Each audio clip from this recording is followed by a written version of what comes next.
On the news, Dariye Nyame, ex-governors jailed for fraud, released from prison.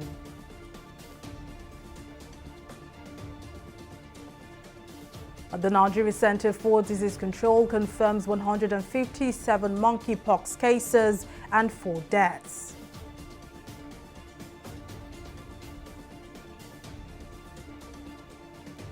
And President Buhari overrides an NPC, approves surplus acquisition of mobile producing oil assets.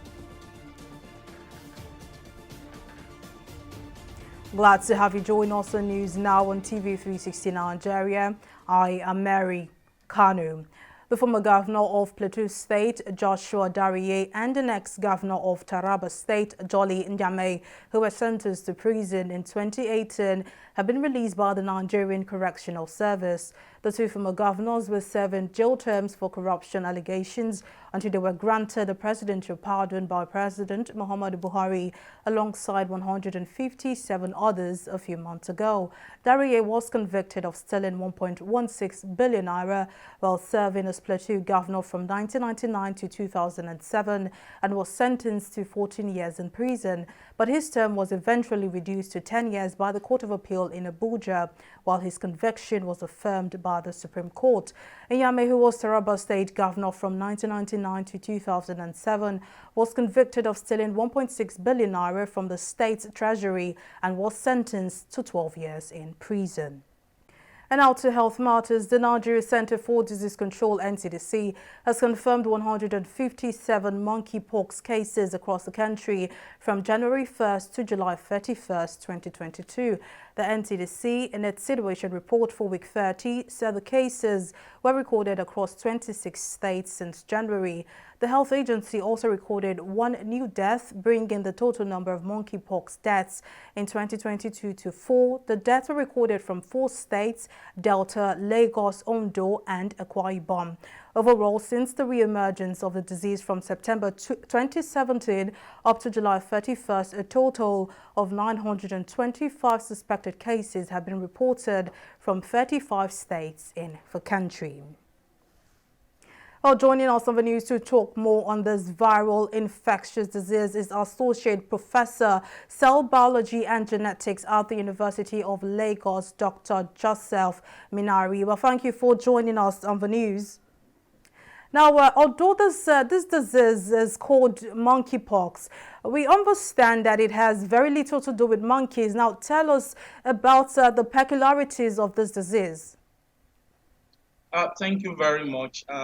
Actually, monkeypox was actually first identified in Denmark, in Copenhagen, and they were actually spotted among colonies of monkeys that was actually kept for research. So that was where it was actually first of all spotted. But the human transmission was actually spotted in 1970 in DPR, Democratic Republic of Congo. That was where this zoonotic virus, zoonotic in the sense that means it can be transmitted from animals to humans. So the first human identification was actually identified in 1970 in Democratic Republic of Congo.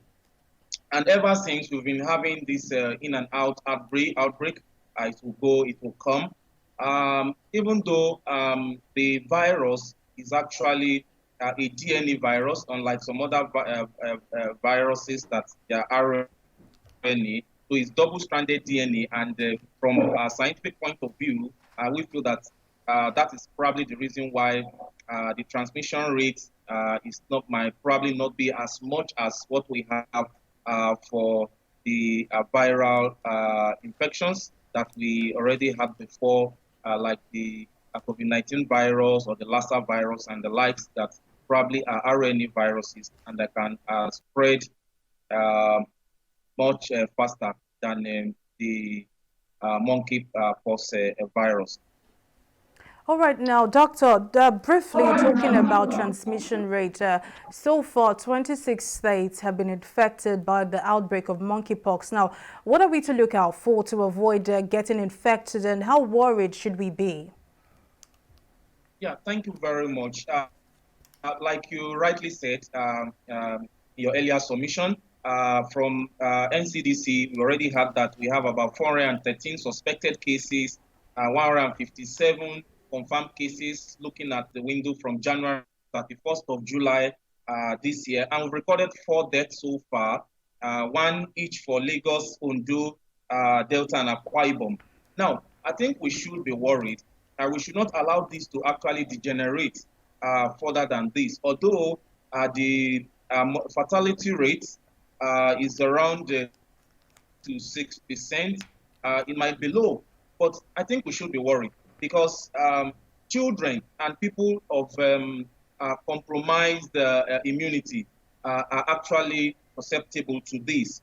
So we should be worried. We shouldn't allow this to degenerate to the point that we'll now be opening isolation centers all across. So there should be a lot of things we should be doing now, especially in the area of diagnosis. Thank God we've gotten our experience from the pandemic. We have the PCR test that you can also use for this COVID-19. I mean, that you can use for this monkeypox, that you can use for diagnosis for the monkeypox, so that immediately we get them, we should be able to quickly nip this on the bud so that it does not degenerate.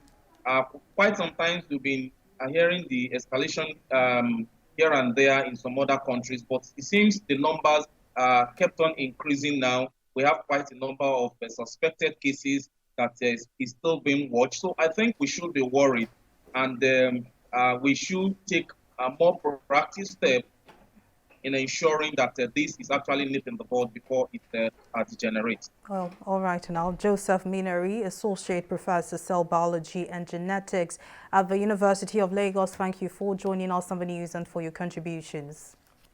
Well, moving on now to security matters, troops of Operation Hadinkai have killed another notorious commander of Boko Haram, Alhaji Modu, also known as Bembem, and 27 other fighters in Borno State. According to a statement released by the Nigerian military on Sunday, the notorious commander and his fighters were killed last week by military airstrikes around the Mandara Mountains in the Gwoza local government area of Borno State following credible intelligence. According to reports, Modu is alleged to have coordinated Boko Haram attacks in Nigeria, Niger and Cameroon from caves in Mandara Mountain. Meanwhile, the federal government says that the military has recorded significant successes in the fight against Islamist militants, including the voluntary surrender of thousands of militants in the northeast. The Nigerian Navy has dispatched its landing ship tank NNS Kadar and equipment to Guinea-Bissau to support security and stabilization efforts in the troubled country. The military contingent, which set sail from the NNS Beecroft jetty in Lagos, was dispatched as part of the Economic Community of West African States ECOWAS peacekeeping mission. Speaking at the dispatch of the contingent, the Chief of Naval Staff, Vice Admiral Awal Gambo, reiterated the force's commitment to ensure regional peace in West Africa. Our correspondent Abisola Adebayo has the details in this next report. For years now, Nigeria has continued to be a major contributor of troops and equipment to the United Nations and ECOWAS peacekeeping operation to help ensure peace and stability in the West African region. In furtherance of this contribution, the Nigerian Navy is dispatching its landing ship tank NSS Kada to Guinea-Bissau, a region that has been plagued with instability and coup d'etat since it gained independence in 1974. The Nigerian Navy ship set on the voyage to deliver military equipment such as trucks, tankers, armor tanks to the Nigerian contingent in the stabilization mission of ECOWAS in Guinea-Bissau. To ensure all is set and ready for the journey, officers of the Nigerian Navy inspect the ship and its content. Speaking after the inspection, the Chief of Naval Staff Vice Admiral Awal Gambo explained that the voyage is a demonstration of the synergy between the Nigerian armed forces. This trip shows or showcases the synergy that has continued to become a hallmark of the armed forces of Nigeria as it operates. The role the Nigerian Navy is playing today by NNS Kada conveying military hardware is one of the roles assigned to the Nigerian Navy constitutionally. By moving this equipment, we are supporting ECOWAS, with the stabilization support force that is established in Guinea-Bissau. The trip to Guinea-Bissau will be the first national assignment for the NNS cadre since it arrived the country from the manufacturer shipyard in the United Arab Emirates earlier in the year, showing that the Nigerian Navy and the Nigerian Armed Forces is now of age to conduct such operations successfully. We will have moved this either by freight, international shipping, but we are showing that the Nigerian Navy, the Nigerian Armed Forces, has come of age to be able to conduct its operations as it is supposed to be, as designed, as we've been mandated constitutionally. So the Chief of Defense Staff, Chief of Naval Staff, Chief of Army Staff, and also Chief of Air Staff are bringing all this together to show the manifestation under the leadership of the Minister of Defense. So by and large, at the end of this, we are going to continue to showcase the capability, the capacity, and competence of the Armed Forces of Nigeria to the whole world while keeping peace within our sub-region. Wambai maintained that Nigeria will not relent in its effort to ensure the West African region is peaceful, as it has done in Liberia and Sierra Leone in the past. It continues to show that we've been in the lead. If you remember in 1990, when ECOMOC in Liberia started, similar thing we did with NNS Ambia and NNS Damisa, conveying equipment and personnel to help stabilize Liberia. Same thing in Sierra Leone. We did the same thing in Gambia about 2-3 years ago, and now Guinea-Bissau. So we continue to showcase our role, our big brotherliness, by assisting or coming to the aid of sister African countries whenever there is the need. Don't forget the ECOWAS standby force is there, and we are using that umbrella to continue to work and function to support peace and stability within the sub-region. Despite being confronted by contemporary and emerging security challenges like the Boko Haram insurgency as well as banditry, Nigeria has not relented in contributing to peacekeeping missions to help restore peace in many conflict areas in West Africa. Abisola Adebayo, TV360 News.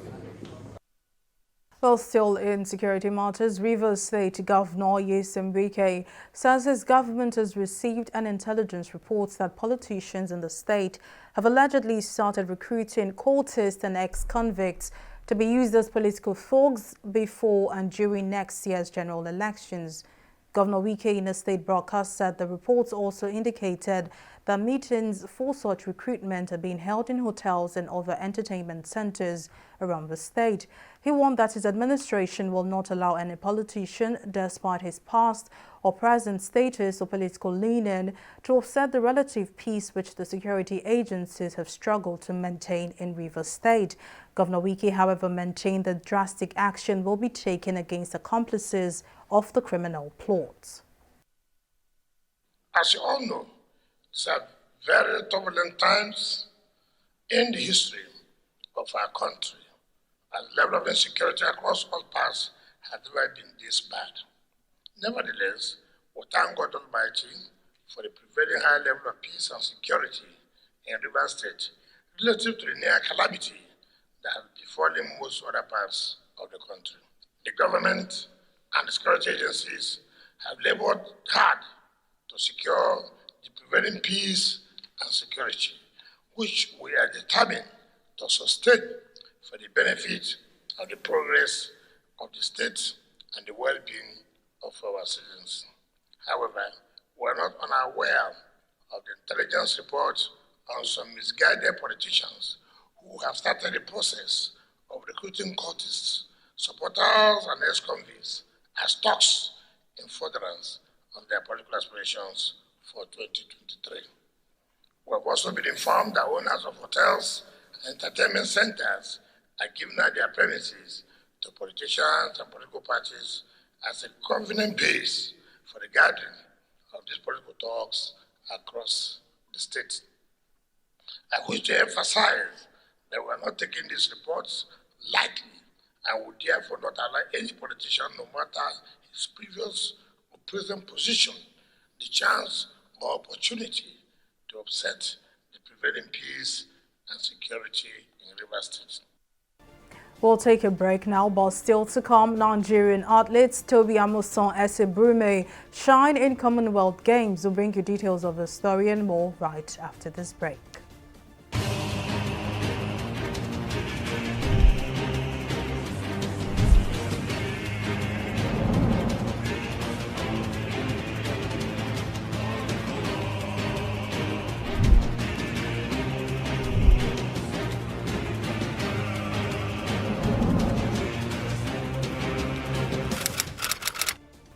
Welcome back. Now here is the recap of some of our top stories tonight. The former governor of Plateau State, Joshua Dariye, and an ex-governor of Taraba State, Jolly Inyame, who were sentenced to prison in 2018, have been released by the Nigerian Correctional Service.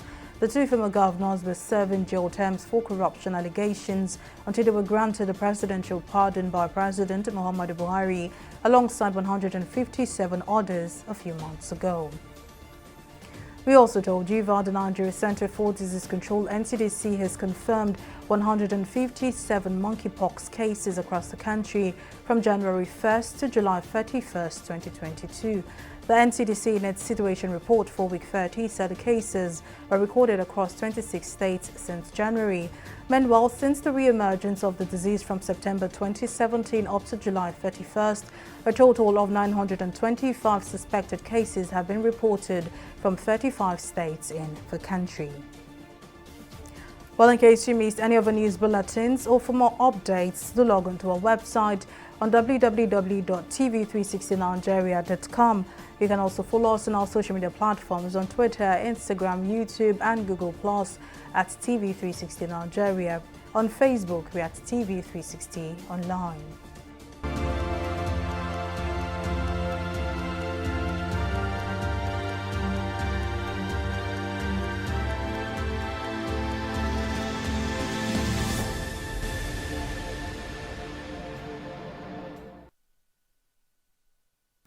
And now to COVID-19 stories and updates. The Nigerian embassy in Mexico has been shut owing to a fresh outbreak of COVID-19 at the embassy, which has infected 6 staff members of the consulate. This was disclosed in a statement on Monday by the special advisor on media to the Nigerian ambassador to Mexico, Abimbola Toki. According to the statement, the Nigerian ambassador to Mexico, Adejare Bello, ordered the closure of the embassy beginning from August 8. A closure which will last for 7 days to forestall further spread of the virus. He further assured that the affected staff members are currently being given maximum medical attention, adding that the situation is under control. We'll take another break and return with business updates, so stay with us.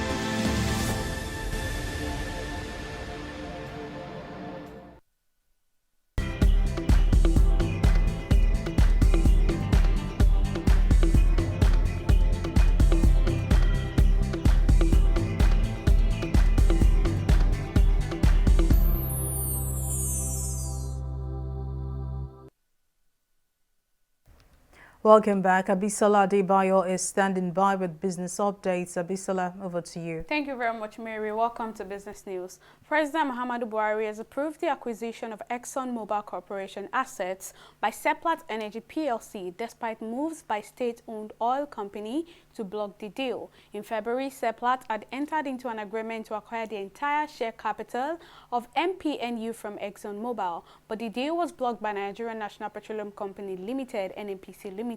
However, in a statement released on Monday by presidential spokesperson Femi Adesina, President Buhari made the approval considering the ample benefits of the divestment to the country's oil sector. He explained that the president approved the deal in his capacity as Minister of Petroleum Resources and in consonance with the country's drive for foreign direct investment in the energy sector. Well, we'll take a break now and return with a review of the stock market.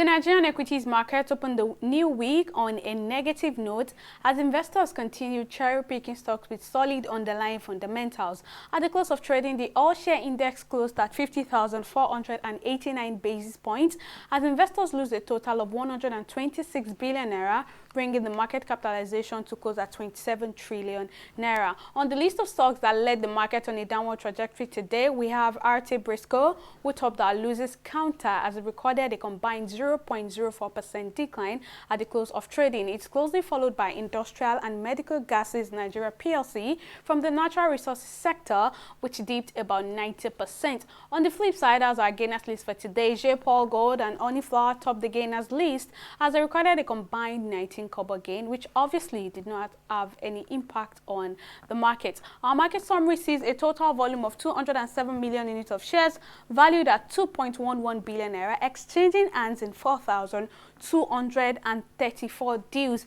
Meanwhile, analysts had earlier explained that their expectations for the impact of the increased benchmark lending rate on equities market to continue to take effect, returning to a bear market. On the selected stocks on the foreign scene, the FTSE, the Dow Jones, and the Nikkei, they are all in the positive territory. European stocks started the week in the green as strong Chinese export growth numbers and last week's upbeat U.S. job figures helped lift traders' sentiment. The Dow Jones in the same vein also rallied on Monday as the U.S. Senate passed a bill over the weekend to spend billions of dollars on climate and healthcare programs. Japan stocks in the same vein closed in the positive territory, recording a 0.26% increase. That's all on stock market reports. Back to you, Mary, for the rest of the news. Well, many thanks, Abisola, for the updates. We move over to China now, where the country has carried out fresh military drills around Taiwan on Monday. Defined calls for it to end its largest ever exercises encircling the democratic island in the wake of a visit by U.S. House Speaker Nancy Pelosi. It has also deployed fighter jets, warships and ballistic missiles in what analysts have described as practice for a blockade and ultimate invasion of the self-ruled island that China claims as its territory. The drills were expected to draw to a close on Sunday, but neither Beijing nor Taipei confirmed their conclusion, although Taiwan's transport ministry said it had seen some evidence suggesting at least a partial drawdown. And now in sports, Nigeria's Toby Amuson and S.A. Brume have set a new Commonwealth Games record at the 2022 Commonwealth Games in Birmingham, United Kingdom. Amuson clinched the gold in the women's 100-meter hurdles after crossing the finish line in 12.30 seconds. This comes barely 2 weeks after the 25-year-old became the first Nigerian athlete to win a World Athletics Championship gold as she stumped a victory in the women's 100-meter hurdles in Oregon. Brume, on the other hand, had a no jump on her first attempt but bounced back right away to jump 6.9 meters to take the lead in the final and set a new Games record. However, on her very last attempt, Brume jumped 7 meters for another Games record to become the first woman to jump that far in the history of the Commonwealth Games. Joining us now on the news to talk more on this is Jide Olaniro, sports analyst. Well, thank you very much for joining us on the news. Now, the performance of the athletes so far has put Nigeria, you would say, on the global map. And would you say this achievement was expected? And what would you attribute to the successes of the athletes so far? All right. Thank you very much for having me on the show, on the news rather. Yes, of course, if you see some... if you look at some of the antecedents of some of the athletes that have won the medals at this Commonwealth, it won't come as a surprise to you because, or it didn't really come as a surprise to some of us who have followed some of their careers. And for example, if you look at the wrestling, for example, like someone like Odunwayo Adekuroye, Toby Amuson, Blessing Oborodudu, this and a couple of those athletes that have won that won gold. Some of them are repeating the feats they achieved last time around. For example, someone like Adekuroye won gold in 2014, 2018, and she's winning another one. Same for S.A. Brume. She won in 2018, and she's winning. Also now, again, repeating it.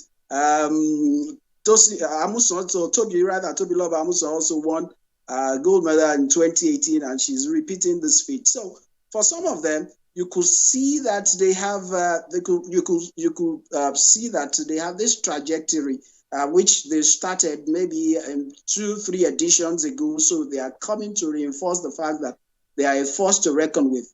And I think for kudos must also go to everybody that has played their part, from the athletes to the Ministry of Sports that has played their own part too, and also to some corporate bodies too that have supported the athletes. Most of these athletes, I'm aware that they benefit from one fund or the other.